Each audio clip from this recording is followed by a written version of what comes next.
Hello everybody, Drew here, tip of the Mint Flips, where I'm a stay-at-home dad and a part-time eBay reseller. And every 100 subscribers, there's a giveaway. So if you're watching, make sure you subscribe so you have a chance to win. I've got 10 orders going out, so since things are slower for me, that's actually a great weekend. I have 3 orders pending.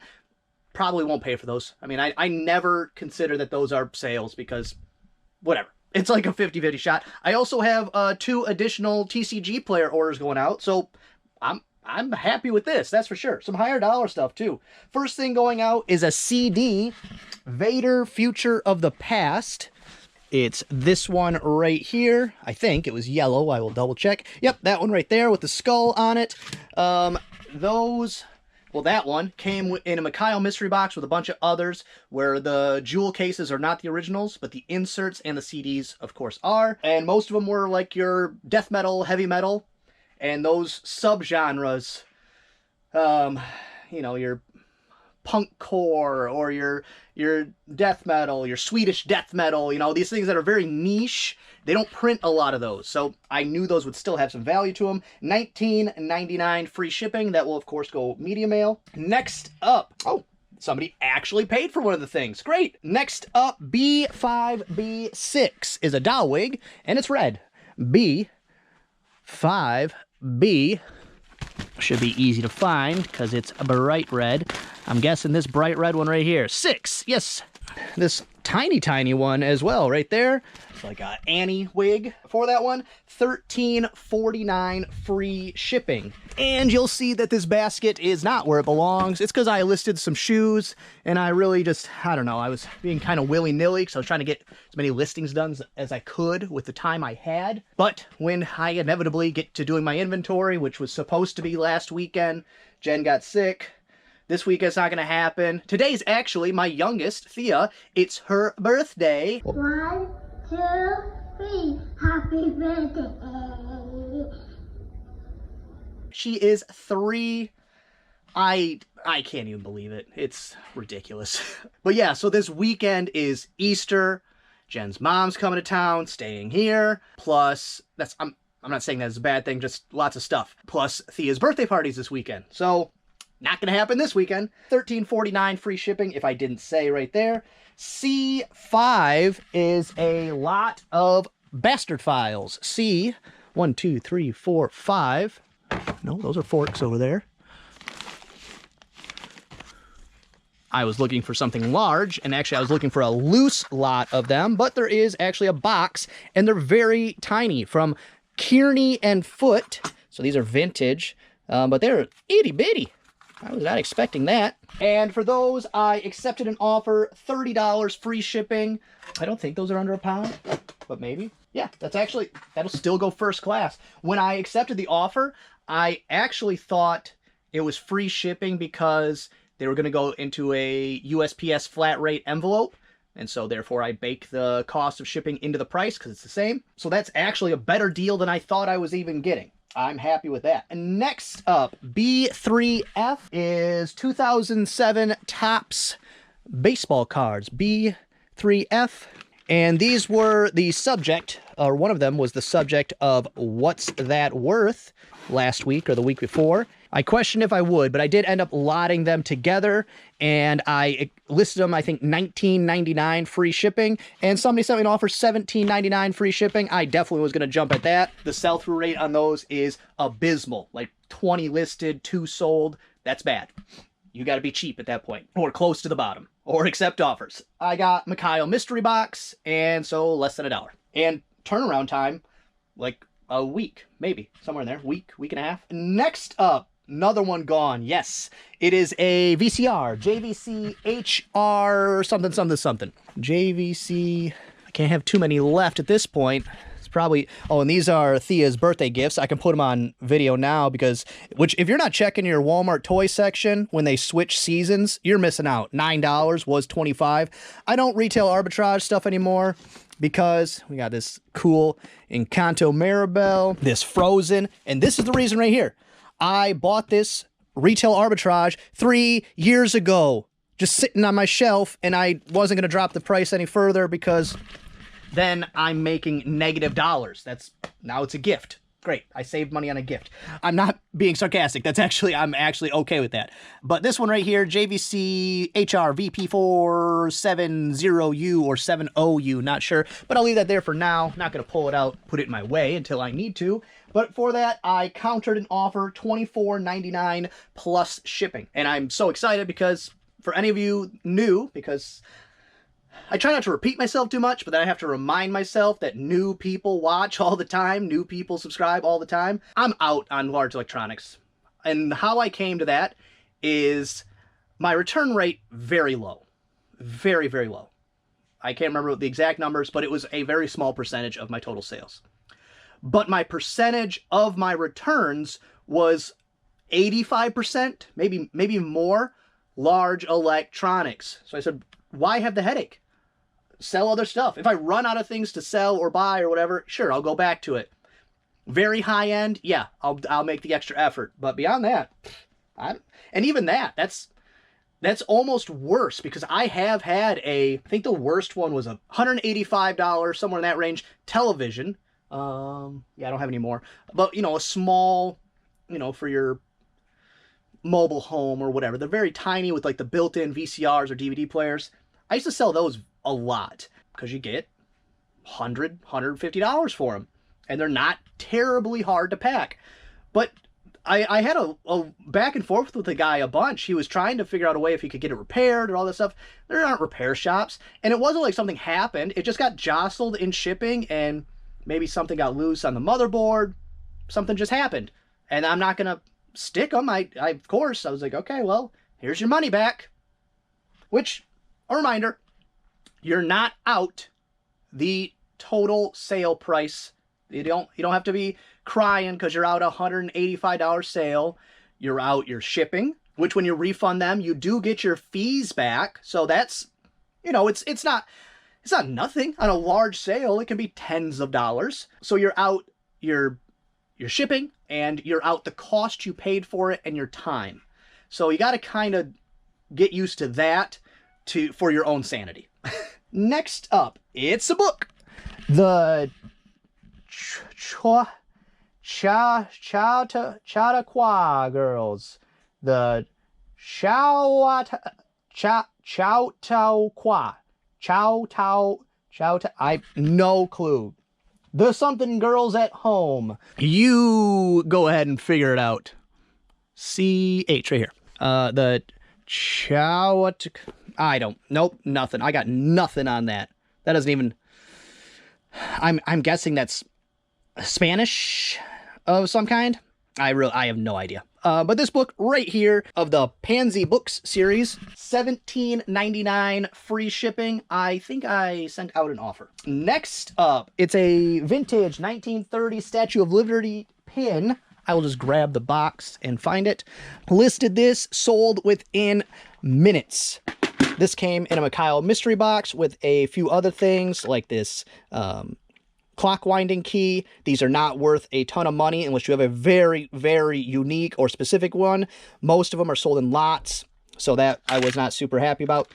I mean, not mad, I just wasn't like excited. Listed a little angel pin in the same time. I don't remember, there was some other stuff. Some cufflinks and things I listed. Nothing was huge money, but I love little extra bits and pieces because I think I listed this $14.99 free shipping. You probably can't even see it. It's a little enamel pin. It's a souvenir you could get at the Statue of Liberty, apparently, in the 1930s. It took me a while to find one. And somebody sent me an offer right away, $10 free shipping. I'm taking that every time. Because yes, I could hold out, but I'd also rather take dollars and turn those dollars into mo dollars. I was very stingy before, trying to hold out for pennies and dimes sometimes, when the point of the business is turnover. You get it in here, you get it out, you take those profits, you buy new things, you turn those things into profits over and over, rinse and repeat till you die.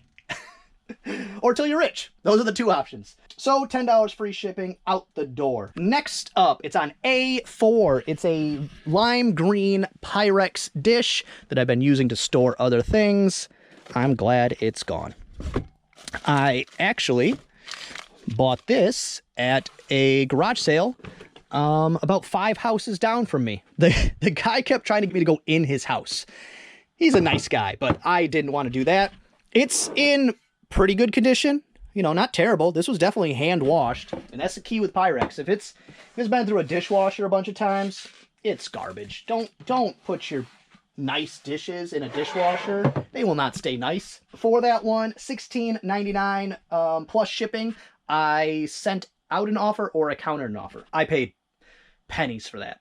I bought that, a bunch of other dishware, some Tupperware, like, I don't know, 50 plus records, and they were good, like classic rock, classic metal. I think he was shocked by how much I was willing to pay for the records. I paid him like $20 for a box of records. Super cheap. And he kept just like trying to give me extra stuff. So, nice guy, but I was not going to go into his house. Next up, let's see, it's on the top, which nothing's on the top anymore, so let me see if I can find these. They are Nike Air Force One high tops, but they are in the original box, so it should be Nike Air Force One high tops 2007. These ones right here. And this is maybe the cheapest any of the shoes sold for. I bought 70 something pairs of shoes for around 25 bucks a piece. The deal was 25 bucks a piece, but he threw in like 3 or 4 extra pairs of shoes. And my intention was to double up. Sell most, I expected most of them to be this, $44.99 plus shipping. It was $1,800, I think. It's been a while now. And original list price for everything was like 12, 13 grand. Best buy ever. It was, and it wasn't because I was like some genius. I was like, okay, this is good stuff. If I double my money, that's great. It's just good stuff to have. It was during the collectible boom, you know, where people were paying outrageous prices for shoes and trading cards and all that kind of stuff. So I was like, okay, I need some of this on my shelf. For those $44.99 plus shipping, still so happy. How many do I even have left? 3, 4, 5, 6, 7, 8, 9, 10, 11, 12, 13, 14, maybe 20 pairs left, but I don't even think that. 18, because I have some on the other shelves. It was like life-changing money at the time. It was really, really a great buy. And I think I went back and forth and ended up on $44.99. Keep doing this. I notice it when I edit. What is that? Stop that. Next up, B6 is a Coleman camp stove. It's got other stuff on top of it. So I'm just going to leave it there for now till I pack it up. But these are really cool. It's what it says. It's a camp stove. They fold down flat. You unfold them, put the little shelf in there, and then they sit on top of your grill, and it's an oven. I really wanted to keep it, but we're so ramshackle when we camp now because, you know, 3 kids. You're just trying to make sure they're all alive. That's basically how our camping trips go now. So we had to go. That one is a newer one, made in China. Someone reached out and said, "Hey, is this a vintage or is it made in USA?" And I said, "I don't know. I'll look." "No, it's made in China." And they said, "Oh, well, I'm going to pass then." I said, "Okay, well, I mean, honestly, I hope Coleman isn't putting junk out there.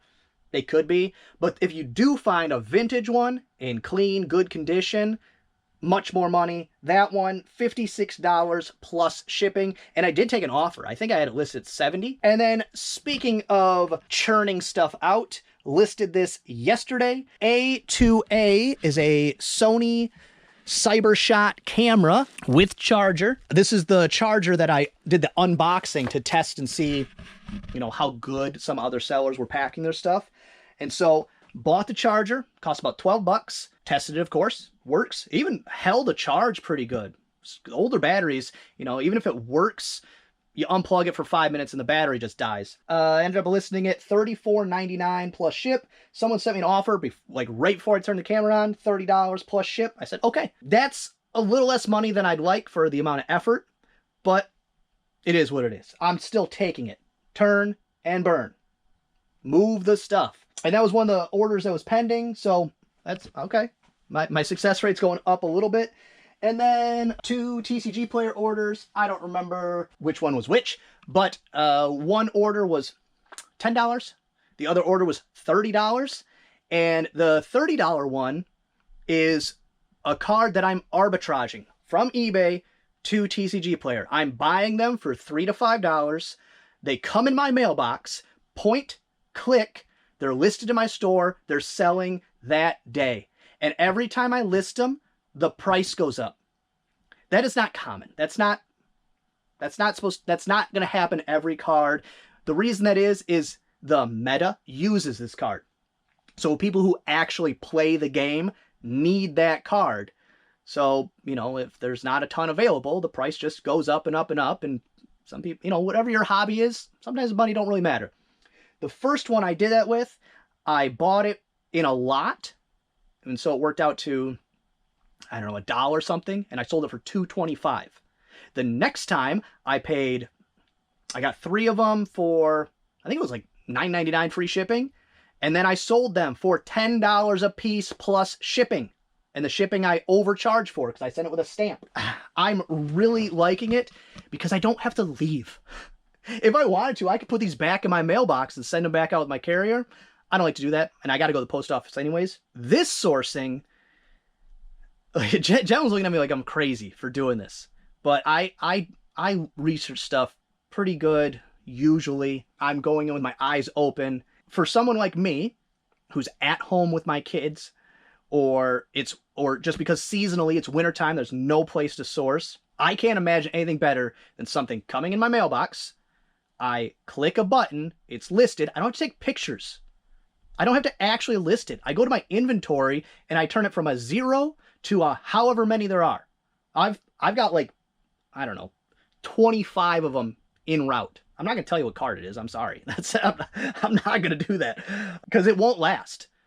The last 2 or 3 that I get will end up, I'll probably have to sell them at a loss or sell them at break even because I'm not going to be the only person doing this. And it happens quick. So it's also not for everybody. I like the game. I play the game. I'll watch a YouTube video of somebody else playing the game.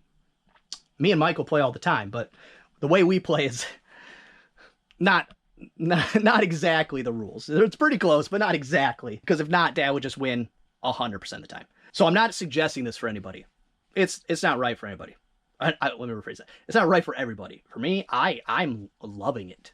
Loving it. I can do it from my phone. Boop, boop, boop. And I just figured out that they have a app, TCGPlayer app, where I can set it up with a tripod and it scans the cards and puts them into my inventory. So I can set it up where it does this tone if it's below a certain amount. It does this tone if it's above a certain amount. And it's fast. And you just run them through. Bop, bop, bop, bop, bop. And when it makes the good tone, you push them to the right. Bad tone, you push them to the left. I could do thousands of cards a day. The only thing holding me back right now is that it's kind of like how when you start an eBay store. You get limited on how many listings you get. And then, after a little while, you used to be able to just call and ask and be like, hey, can you bump my store up a few listings? That kind of thing. This one, there's like levels you have to work through. You have to get so many orders. You have to get so many orders confirmed delivered. Or not confirmed, it's a stamp. It just basically has to exceed 2 weeks from when they purchased it or 10 days from when they purchased it without a complaint. But I'm almost to level 3. In like a week, I will be. And then I can list 5,000 cards in my store. And I'm going to do that. I'm really loving it. And this was a hobby of mine, not Pokemon, but cards. I loved sorting cards as a kid. That has not gone away. I enjoy it. I find it soothing, calming, just flipping through cardboard. I love it. And then I did have multiple viewers mention something that I can't believe I flaked on. A couple of videos ago, I said, be careful about using boxes like booze boxes, or if they have some type of warning label on the outside, like that it contains batteries or liquids or anything, because if you try to use a shipping service that it's not okay with, you'll get it rejected. It'll end up back on your porch. And something I have done, but I forgot to mention it. I don't know why.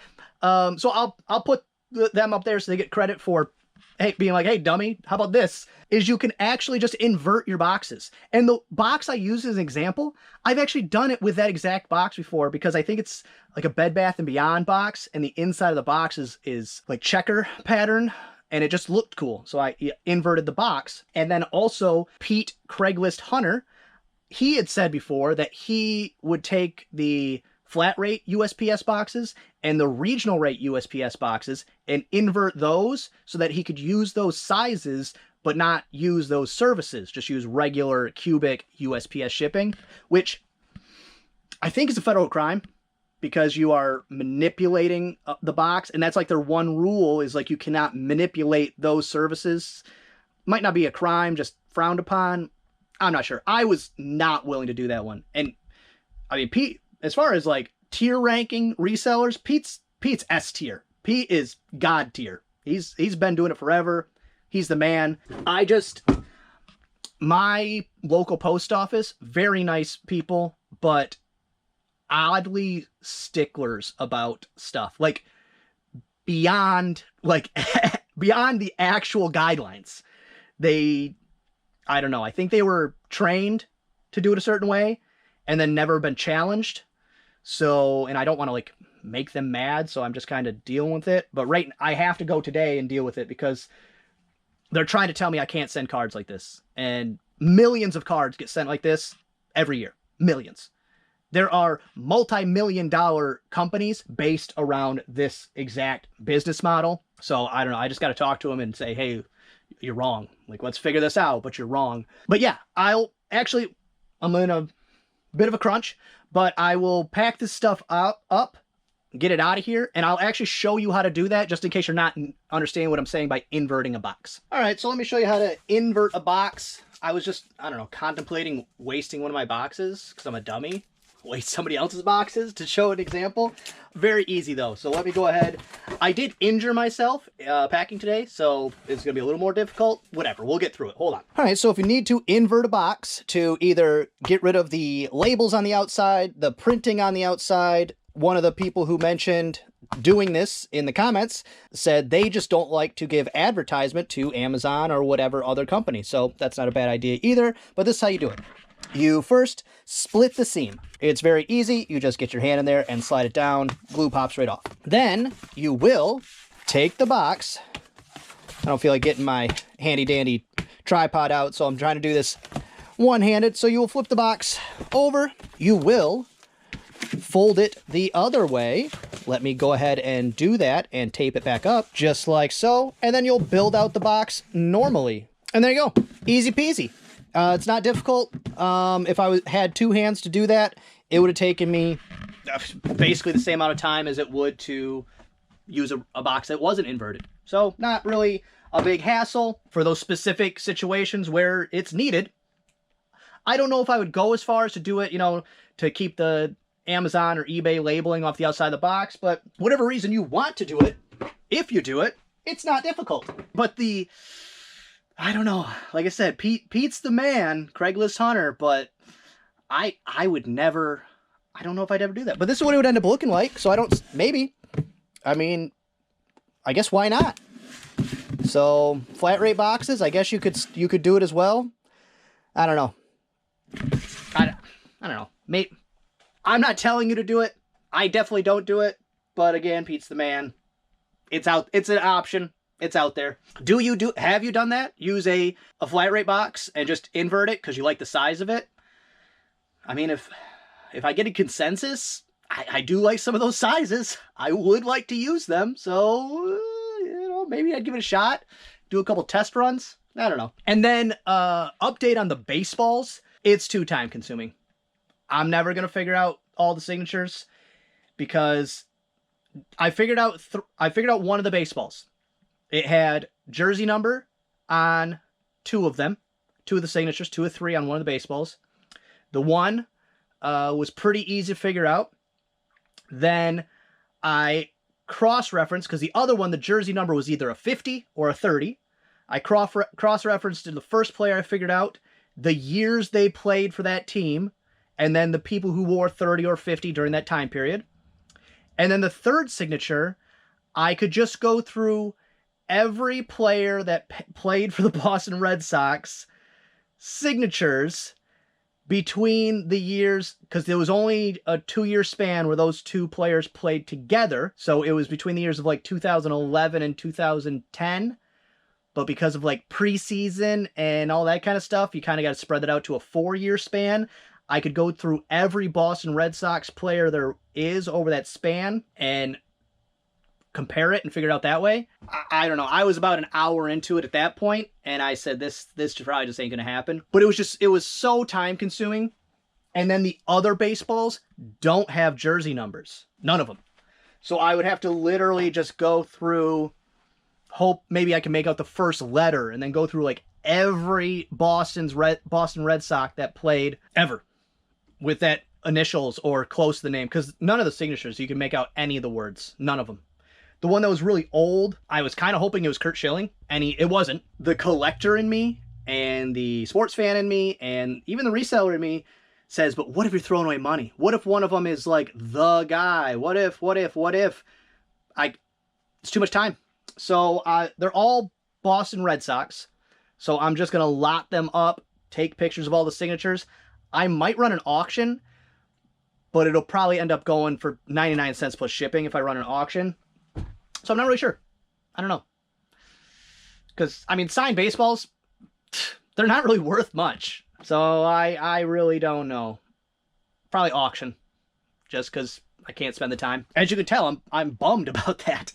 Another thing from the comments, and there's been a lot more comments interaction. I've also seen an uptick from 0 to existing of other commenters, viewers commenting on each other. I love that. That's awesome. Keep it up, please. I have very little time to get to the comments. I try to get through all of them. It's very delayed, as most of you probably know. But someone did ask me how they could purchase some Tip of the Mitt Flips merch. And I don't have that set up. All the merch I have was donated by the Lowrys. Even though I almost 100% guarantee they would not care, I don't feel super comfortable selling something that was given to me. So that's why I've been just doing it as giveaways.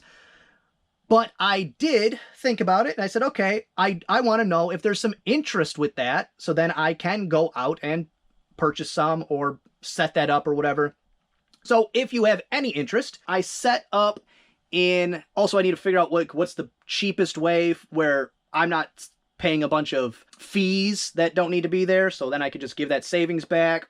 And it has to be through something. I can't just be like, oh yeah, just message me and PayPal and all that, because that just gets messy and I'll just forget. It has to be something somewhat automated. But there's a link for a thing called Buy Me a Coffee. It's kind of like Patreon, donation, whatever. When I was on with Kat, Nurse Flipper, she said, yeah, you should probably get one of those. Don't wait till it's too late. Get one now. So whatever. I set it up. In that, I added a Tip of the Mitt Flips merch lot, which will be 2 stickers, 2 different stickers, a magnet, and a pin. And I put it as $10 free shipping, because it's going to have to go first class. It's going to cost me $4 something or whatever. But I limited it to 10 only. Only 10. Just because, if 2 of them sell, then I don't got to worry about it. If all 10 of them sell, then I will fast track, or at least start the track of maybe getting some of that stuff, setting that up, figuring that all out. So if that's something that interests you, there's a link in the description.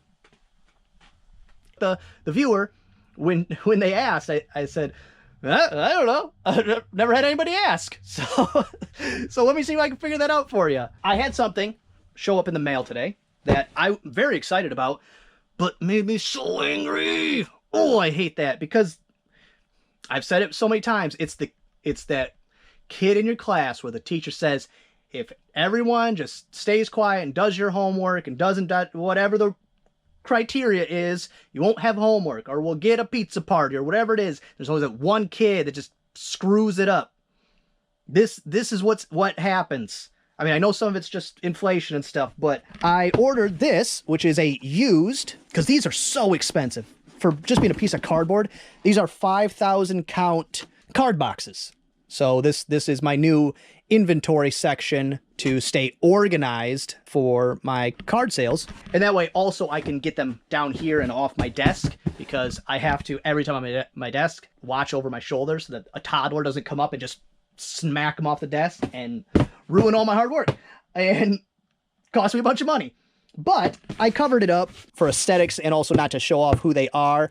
But if I can get in here close enough, you can see USPS Media Mail. This is just a box. This is not media. There's no media in this box. You would never use this for media. There's no media that you would ever ship in this thing. And it could be, you know, I mean, there's a possibility they just didn't know. They just picked the cheapest option they had. Sure, that's a possibility. Do I think that's what happened? No, not at all. And what will happen is they will either eventually eliminate media mail, they will raise the price for sure, but it's because of abuse. Yeah, the price is going to go up anyways. Just like I said, inflation and all that, cost of running business, fuel costs, you know, all that stuff. They figure out whatever reason they wanted sounds the least abrasive will be the reason they decide to say that prices go up. A good portion of it will be from abuse. And eventually they probably will just eliminate media mail. I don't know. I don't get it. I did, I spoke with my carrier, or the people at the office, the whatever, carriers, about sending stuff with the stamps and all that. They weren't wrong. They were just being super stickler. They were basically trying to tell me that it was being rejected. It needed a 24-cent stamp. So that part was, in my research, I hadn't figured out the math yet, because the USPS site is so terrible for pricing, because they don't want you to know. They want you to go there and whatever. Let's not go off on that. But the difference between it being okay and rejected was the width of a single card, because there's a little slot that it has to be able to fit through, which is the size of like an envelope slot. It fit through, but if you put it through and let it go, it would sit there. It like wouldn't just fall through, which in my mind, it fit through. I think that's the criteria. Fitting through the slot. Didn't have to jam it, didn't have to force it, just fit through. So all that comes out of that is I will have to ship my cards basically one card less than other sellers have to do. Is that going to make or break me? No, not at all. Not even a little bit. Because other thing, and I know this doesn't pertain to a lot of people, but it's what I'm doing, so it's what I'm telling you. I've never seen, because I looked at how 10 different professional card sellers ship their orders. That's why I was quite upset, because I'm like, I did all the research. They ship hundreds, thousands, maybe hundreds of thousands of cards, and this is the way they do it, but for some reason mine's different. None of them use 24-cent stamps, because for a regular one over 1 ounce, I would take a regular stamp and then a 24-cent stamp. Non-machinable, I would take a non-machinable stamp and then a 24-cent stamp, if I was understanding correctly. But all the sellers I looked at, most of them didn't use non-machinable stamps, period.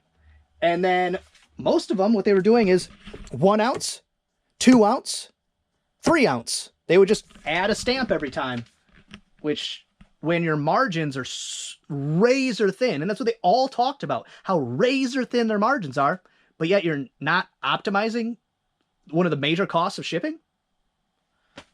I don't know. Maybe it's just because I come from the business end first, not the card end first. I got a birthday girl to go hang out with. So that's going to be all for this one. I hope you enjoyed it. If you did, give it a thumbs up. If you didn't, go ahead and give it a thumbs down. Subscribe, share, and be good to each other. Just really neat. Hey, do they ever really fix things? I have no idea what this is. What do I care? Let's go. I'm good at this.